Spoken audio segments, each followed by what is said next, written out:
Hi Cancer! Kamusta? Welcome back to Pinay Angel Tarot. This is your June kapalaran para sa mga Cancer. General love reading, kaya maaari mag-resonate o hindi. Pero pag nag-resonate, i-comment nyo para alam ko. Kumusta kayo guys? Tingnan natin ang energies na connected sa'yo sa love life mo ngayon. Kuha ko muna kayo ng special card from this deck. Anong energies ang connected kay Cancer? Okay, nagliliparan yung cards. So, meron tayong rider. Mabilis na energy. Parang nag-explore ka ngayon. And also, cross. Parang meron kang sitwasyon na kailangan manalig or parang may travel ka pero nahihirapan ka. And parang sinasabi dito, have faith. Okay, have faith sa journey mo. Okay. Ano pang energies ang connected kay Cancer? Bear, you are strong, sabi dito. Malakas ang confidence mo. Kaya mo malampasan yung problems. Okay, another card para sa love life ni Cancer. Moon, wow, ikaw to eh. So si Cancer kasi malakas ang intuition mo. I feel like pinag-aaralan mo yung emosyon mo. Pinag-aaralan mo din yung sitwasyon at siguro hindi sa lahat ng bagay okay ka kaya pinipili mong mapag-isa. Okay. Isa pa, one more. Mas gusto mo kasi yan para makapag-recharge ka. House. Okay. This is somewhere na komportable ka and I feel like there is abundance. Ayan. May blessing sa house. Okay. From the tarot, tingnan natin. Tower. Oh, stepping out of your comfort zone. Transformation. May pagbabago. Okay. Meron kang gusto ma-achieve sa ngayon na sobrang mong iniisip, 9 of Swords and the Star. Pero okay na okay to. Makukuha mo naman yung manifestation mo. Siguro ngayon andun ka sa point na parang feeling mo hanging or hindi 100% sure kung anong mangyayari. At the same time, may tiwala ka naman kay God. Alam mo na magiging maayos ka. Parang you are hoping na maging pabor sa'yo si universe or magbigay ng tulong at blessing sa'yo si universe. Sa bottom of the deck, wow, Wheel of Fortune, may pagbabago, expansion and growth. So, definitely, meron kang malaking manifestation. Okay. Tingnan pa natin, guys. Anong nangyayari sa love life ni Cancer ngayon? Love life ni Cancer. 7 of Swords. Parang nagtatago ka. The Hermit. Okay? You are contemplating deeply. Mas gusto mo lang talaga mapag-isa. Emperor. So, umulit lang yung mga cards natin kanina, no? Na kung saan nakikita ko sa'yo, you are strong and mas parang umiiwas ka. Umiiwas ka sa mga tao sa paligid mo. Kasi nakikita mo merong mga problems eh. And andito din si Emperor energy, which means na ikaw talaga yung ma-effort sa relationship na to. Parang ikaw pa yung masculine eh. So, the Judgment card sa bottom of the deck. Alam mo, napakalaki ng mga changes sa'yo ngayon. Merong Death card. Queen of Swords. Oh my gosh. May nangyari na hindi maganda kaya natuto ka. Nag-a-adjust ka. Okay. 7 of Wands. You are setting boundaries. Kaya may ugali ka ngayon na mahilig kang magtago, ayaw mo makipag-usap, nakafocus ka lang talaga sa sariling mundo mo. Meron kang ini-explore ngayon eh. Okay, at the same time, parang dominante ka ngayon. Ayan, Emperor energy. Ikaw yung masusunod sa relationship na ito or sa connection na ito. Okay.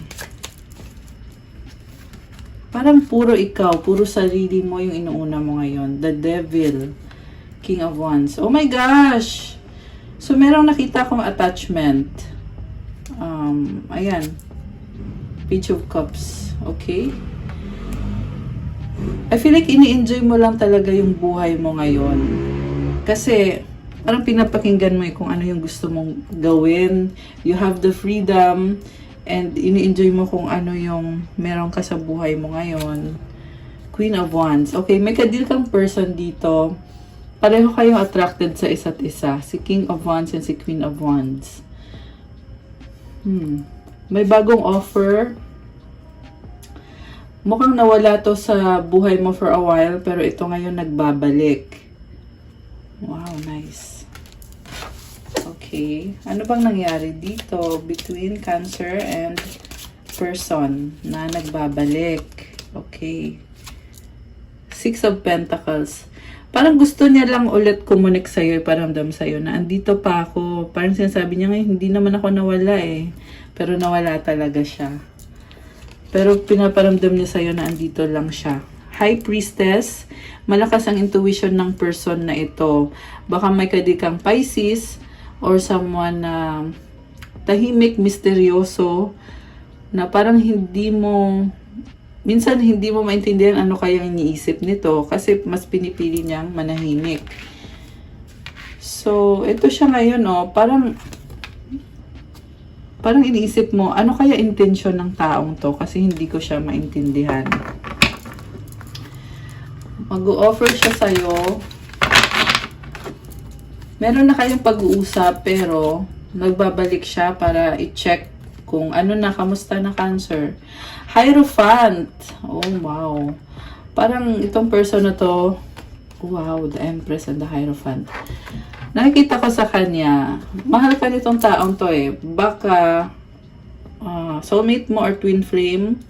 Kasi kanina meron tayong Emperor, ngayon andito si Empress and Hierophant. Definitely malalim na connection to.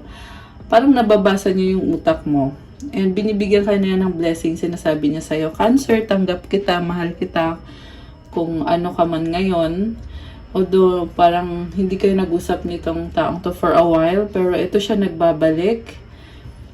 And binibless ka niya. Gusto niya ulit maging parte ng buhay mo at ipakita sa'yo na kung gusto mo, pwede tayong mag-usap ulit or magsama ulit or kung ano man yung gusto niya i-offer. May possible offer of marriage and possible na pregnancy. Ayan. Although hindi naman sa lahat makaka-resonate, pero kung kayo yon i-comment nyo. Ayan, meron kasing buntis dito. And si Hierophant, parang mag-asawa na kasi itong mga cards na to. Plus kanina, sabi ko nga, malakas yung attraction sa inyo. Parang na-obsess kayo sa isa't isa, no?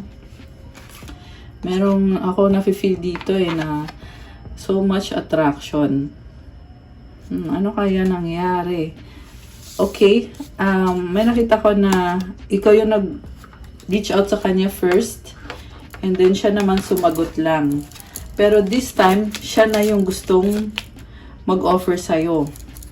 Ten of Pentacles. May pinagsamahan na kasi kayo, the universe. Six of Swords. May nakikita kong travel, baka gusto niya mag-travel kayo. Or, yeah, gusto niya mag-travel kayo, or,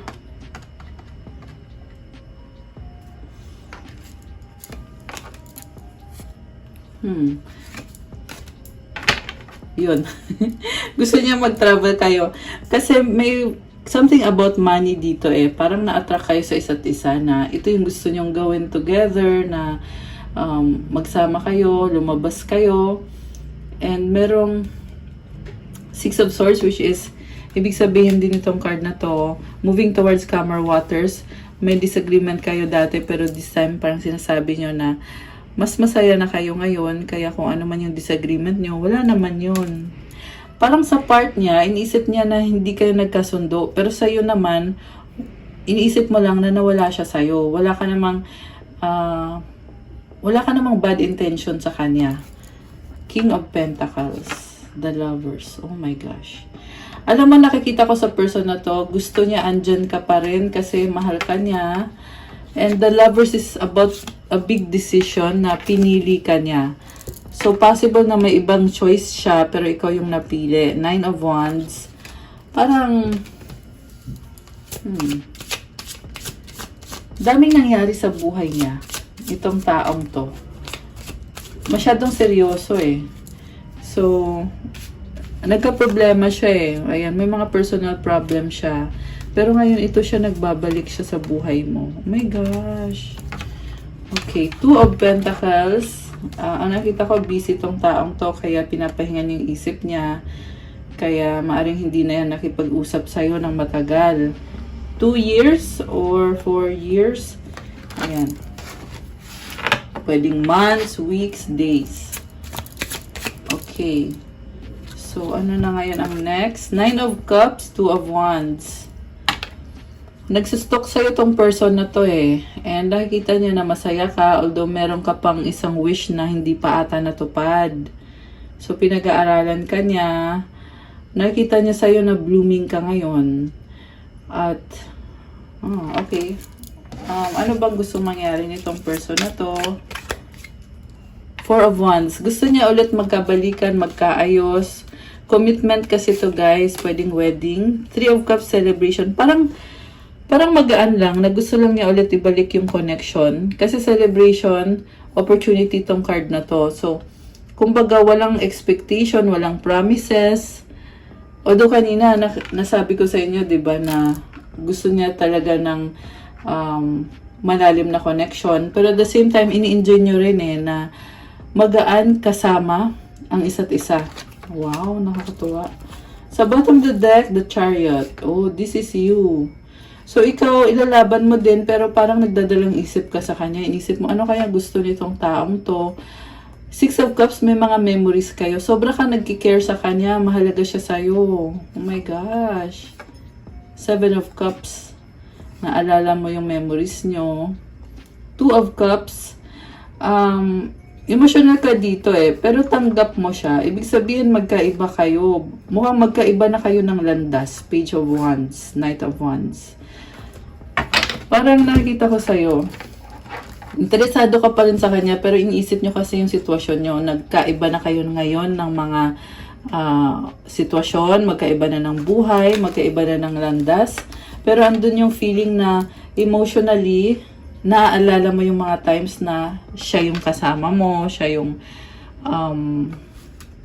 ito, may mga childhood memories. Siguro nung mas bata kayo, marami kayong ginawa together, naaalala nyo yon at ini-enjoy nyo yung saya. Ayan, nakakatuwa. 2 of Cups. Tanggap nyo isa't isa. Pero gaya nga ng sabi ko, nagbago yung sitwasyon ngayon. The Moon. Wow. So, pinag-aaralan mo eh. Ano nangyari dati? Ano nangyari ngayon? Lakas ng intuition mo. Okay. Anong outcome dito for Cancer? Ayan, nalaglag. 3 of Wands, waiting. Knight of Wands. Hinihintay mo siya, parang inisip mo, ano kaya talagang gusto ng taong to? Kasi hindi ko naman siya kailangan. 8 of Swords and the 10 of Wands. Busy ka na ngayon eh. Parang sabi mo dito, ang hirap i-sacrifice kung anong meron ka para sa taong yan. Pero, minahal mo siya, malalim tong connection na to. Soulmate ko to, twin flame ko to. Ayan, may mga ganong feelings eh. Although hindi sa lahat mag-a-apply yung soulmate tsaka twin flame, pero merong lumabas. And then, ikaw na ngayon yung nag-iisip na parang may problem nga ata kami ng taong to kasi bakit parang bumabawi siya ngayon. 10 of Swords, nagkaroon ka ng realization dito na parang naintindihan ko na kung bakit nangyari to lahat. Nagigets ko na. At magkakaroon na din ng bagong simula. So, ayan, ano kaya ang bagong simula? Tingnan natin. 4 of Cups. Mirror, okay? Nakatingin siya sa salamin. So, parang sa bagong simula, inobserbahan mo sarili mo eh na parang okay naman kayo, nag-a-adjust ka sa kanya, pero pinag-aaralan mo kung tama ba yung mga ginagawa mo, pinapakita mo masaya ba siya sa'yo. Parang iniisip mo na gusto mong bumawi sa kanya. Kasi tingin niya ay nagkamali ka. Knight of Cups, romantic. Knight of Swords. Wow! So, nakakatuwa to, no? Kasi mabilis yung sagot. Galing sa'yo na kumbaga pinapakita niya yung motibo niya. Ikaw naman, ano ka din kagad? Bigay mo din kagad kung ano yung sa tingin mo ay makakabuti sa sitwasyon. Ace of Wands, attraction.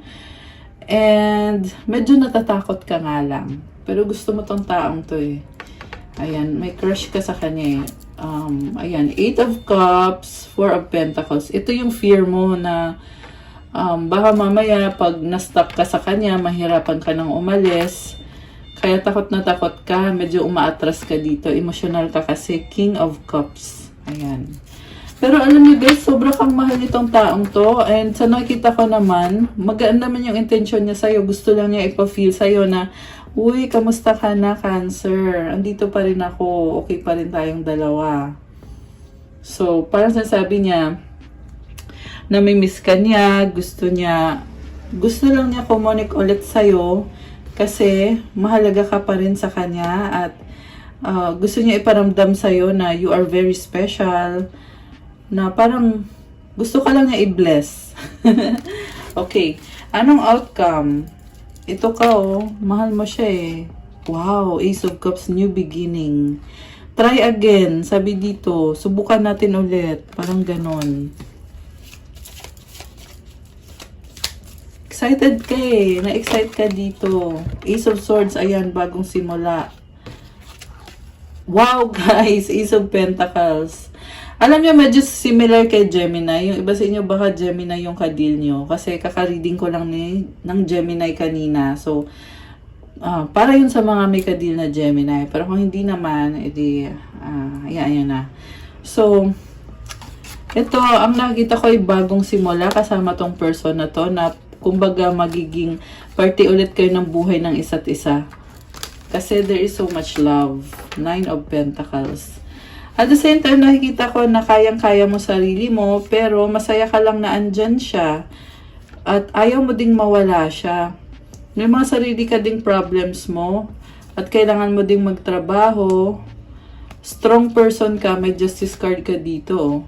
Ayan. Yung iba sa inyo ay nag-aaral. Marami kang tao at na nakakadil ngayon. So, may mga nakita ko nakikipag-socialize sa iba-ibang klase ng tao. So, you are a strong person. Very independent. Kaya, andyan yung opportunity na makipagsimula ulit kayo ng taong yan. Pero, nasabi mo rin dito na masaya ka na din na andyan siya kasi kaya mo ng sarili mo. Ten of Cups. Ayan, sobrang saya mo. Grabe. Sobrang saya mo na andyan siya. Okay, anong gusto sabihin ng person mo sa'yo ngayon? Okay. Anong gusto sabihin ng person? Ayun. Nakita nyo yun? I need you to make the first move. Ayan. May nakita ko na let's forget the past. Tapos ito yung kasunod. Ayun, first move. Parang hinihintay ka niya. Give me another chance. Oh my gosh! Diba? Bigyan mo daw ulit siya ng chance. Kasi, you are, oh my gosh! You are my peace. I need your time and commitment. Okay? So, parang sinasabi niya dito, alam kong busy ka, pero andito lang ako para sa'yo pag may time ka. Oh my gosh! Guys, I love you unconditionally. Ayan. Di ba sabi ko nga, mahal ka niya. Okay. Okay. One more. I love you. You are strong. Wow, so nice. Sabi sa'yo, gusto ka lang niya i-bless na sabihin sa'yo na you are a wonderful person. Gusto niya sabihin na mahal ka niya, strong ka. Okay. Advice para kay Cancer. Dati merong pag-aaway. Sa inyo. Or competition. Pero ngayon, yan, i-bless ka lang niya kasi mahal ka niya. Self-sufficiency. The ultimate self-sufficiency is relying on God. It doesn't mean hiding in a cave and saying, I don't need people. Instead, it's saying, God is my source and I am willing to receive all the help, love, and support that wants to come. So, okay ka na, kaya mo ng sarili mo. Pero kung may blessing na dadating, willing ka naman na tanggapin yan. Kung may gustong tumulong, willing ka din na tanggapin yan. At kung may gustong magmahal sa'yo, tatanggapin mo rin naman yan. Si God talaga yung pinaka-source mo. I love it! Kaya mo na sarili mo at kontento ka na. Actually, there is abundance. Kita mo yung mga flowers at dahon-dahon na yan. It symbolizes growth and abundance. Ayan. Okay guys, that's all I have for you, Cancer. Para sa yung June kapalaran, i-like nyo na tong video na to. Comment kung nag-resonate ba or kung nagustuhan nyo ba yung reading natin. And kung bago po kayo, please subscribe. Kasi kailangan ko po yun, malaking tulong yan para tuloy-tuloy lang ang paggawa natin ng more readings para sa inyo, Cancer. Kung kailangan nyo ng gabay, kung nag-resonate kayo at kailangan nyo ng more information, pwede kayong mag-book ng private reading with me. Message lang kayo sa Facebook page ko, Pinay Angel Tarot, or sa Viber or sa WhatsApp para mas mabilis. Nasa description box po yung contact details ko. Also, for those who want to start your crystals journey, meron po tayong mga crystals na iba-iba, kagaya ng mga nakikita nyong nasa table ko. Nagdadala ng good vibes, healing, nagdadala ng stable energy, tutulong sa manifestation mo. Tinatransmute nito yung energy. Kunyari, pag stress ka, pwede mo siyang hawakan na ganyan, or pag nag-iisip-isip ka, kasi tinatransform niya yung energy into positive energy. Kaya, gumaganda yung pakiramdam mo. And also, tutulong din sa'yo sa manifestation mo. Meron tayong pang-attract ng love, money, for manifestation, wealth, prosperity, abundance, focus, mental clarity, protection, negotiation, communication, at marami pang iba. And also guys, may mga mantras and special prayers po na nakalagay sa loob ng bawat crystal. I always make sure na nasa best talaga yung mga crystals ninyo. Kaya kung mapapansin nyo, iba yung glow ng mga crystals. Ayan, yan po yun. So, anyway, ayun, tingnan nyo na lang po dun sa Instagram ko. And message na lang kayo. So, thank you again, Cancer. Have a good day. God bless you. Stay safe. I'll see you again soon. Love you guys. 22, 22. Oh my gosh, may angel numbers. Napatingin talaga ako eh. Ayan, may angel numbers kayo, 22, 22. Focus on yourself. Yan ang sabi ng numbers na yon. Kasi you are strong at kaya mo makuha yung manifestation mo. Hindi madali, pero strong ka. Which is lumabas din yan sa reading mo. Ayan. Nakakatuwa. Ayan. Thank you, Cancer. See you again soon, guys. Love you guys. Bye!